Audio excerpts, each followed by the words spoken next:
I would like to read a short portion from this booklet, Free Presbyterians and the Requiem Mass, on page 39 and 40.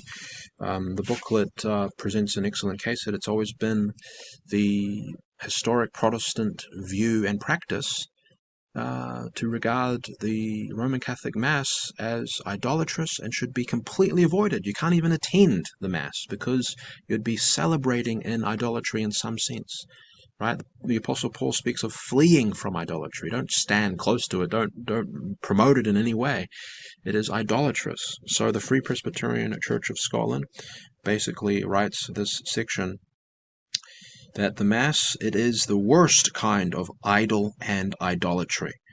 Leaving aside the more spiritual form of idolatry that is in the heart, loving and worshipping a person, possessions, or things more than or in the place of God, 1 Corinthians 3:5, Matthew 6:24, there are three kinds of gross idolatry, and the Roman host is the worst kind. So number one, the idolater makes an idol which represents the deity or deities. We have seen that this is contrary to the second commandment. Number two, the idolater thinks the idol is a god and worships it as a god and not simply as representing a god. Number three, the idolater thinks the idol is the one living and true God and worships it accordingly. So here it expresses three forms of idolatry other than simple heart idolatry, like worshipping money or lust in your heart instead of God.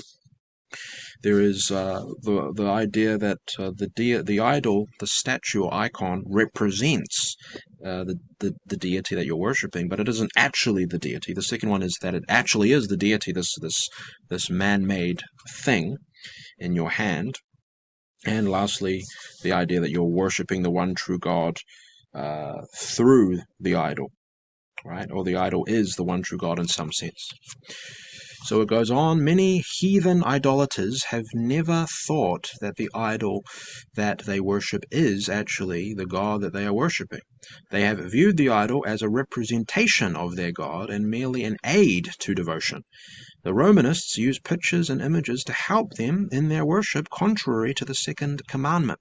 So, just to point out, Roman Catholics love to combine the first and second commandments. They like to act like thou shalt not make unto thee any graven image, etc. is just part of the one and the same first commandment, thou shalt have no other gods before me. But then they get rid of the extreme importance of the second commandment against bowing down to statues and graven images and likenesses, etc., treating them like gods or treating them like saviors or with divine power, even in practice. Even if you say you don't, even in practice, they are breaking the second commandment. They can justify things all they want. Okay, it goes on. However, some idolaters have been so crass as to think that the actual idol is their God.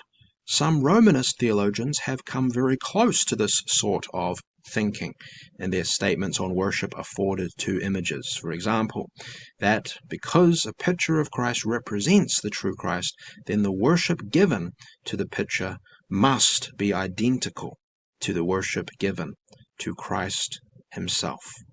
However, in the Mass, Romanist theologians reach the depths of idolatry, for they assert that the wafer does not only represent Christ, but that it is Christ, and therefore deserves worship of the same nature as the worship of Christ. They therefore give divine worship, which is due to God alone, to a piece of bread. This is the grossest form of idolatry. Now, if you don't believe me that the Roman Catholic Church literally worship the wafer, the sacrament, as God himself in the flesh, God incarnate, Jesus Christ in his whole person, truly God and truly man, you can watch a couple of my recent videos on that. It is their official position that the host, the so-called host, is Jesus Christ, body, blood, soul, and divinity. So they worship this sacrament as their God, as the one true God. They worship bread and wine as God himself, equal with God, because it is the whole Christ. This is idolatry. This is an abomination. This is, as it says, the grossest form of idolatry. They're not just using this wafer They're not just using the so-called Lord's Supper. It's not the Lord's Supper, by the way, but they think it's the Lord's Supper. They think it's communion. They think it's the Holy Sacrament. It's not. It's not. It's unholy.